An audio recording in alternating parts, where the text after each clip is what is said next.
Welcome back to another week in Virtual Youth Group. We have been going through the story of Esther in the book of Esther. And over the last couple of weeks, we've talked about what's happened to Esther so far. And she was called as a queen to the king's court when he kicked his other queen out of his royal court. How she had found favor with both the king and everyone around her, and how her cousin Mordecai had been raising her and taking care of her and even watching out for her while she was in the palace. We've talked about how Mordecai would tell her things about things that were going on, how there was like a plan out there to kill, that somebody was going to kill the king. And so Mordecai was able to be rewarded for that. And then we kind of came to the climax of the story where the king had a right-hand man named Haman who did not like Mordecai and set out to not only kill Mordecai, but all of the Jews, which included Mordecai and Esther. And so when Mordecai heard about this, he let Esther know what was going on. And she made a plan to go before the king and ask him to spare her people that were all going to be killed on this specific day. And so through a series of banquets, she let the king know what Haman had planned.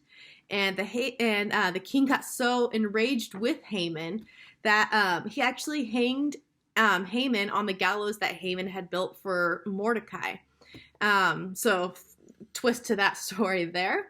And so, and then the king made a new decree that said that the Jews could defend themselves on the day that they were going to be killed, and that there was a great fear of the Jews that had spread across the land at this point. And so now we're going to finish up the end of that story and explain a little bit about that conclusion.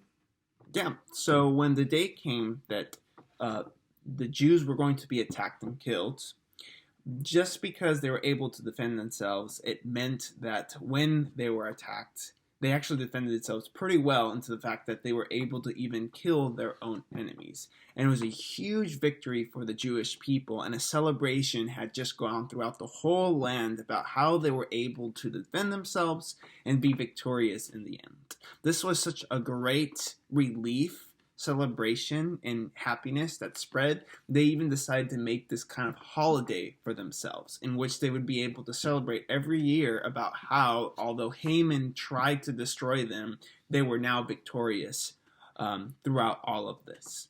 And really the book ends very interesting because, Esther remained queen for quite some time. But then Mordecai, was able to then prosper within his position alongside the king and benefit the Jews throughout the land. It makes this emphasis about how Mordecai, which, really is one of these strong characters of the whole story, who helped place Esther in the right place and have Esther do the right thing, was then the one in which the story ends saying he helped even more after this whole story comes to an end. And just something to highlight is that this is really a story about how God can place the right person in the right position and time so that they can do an amazing thing like save the lives of people. And this applies to Esther, who wasn't really well recognized, but then ended up in the position of queen, where because of this and in the faith that she had, the Jews were able to be saved. And so we're going to talk a little bit more on Saturday about what this actually means for us, because obviously this story happened so many thousands of years ago that it may be hard to see how that actually applies to us today. And so we're going to talk a little bit about things that maybe are going on in our country and how we have a voice right now, and making sure that we are taking care of those who might be killed. And so we'll talk a little bit more about that on Saturday, and we will see you then. See you.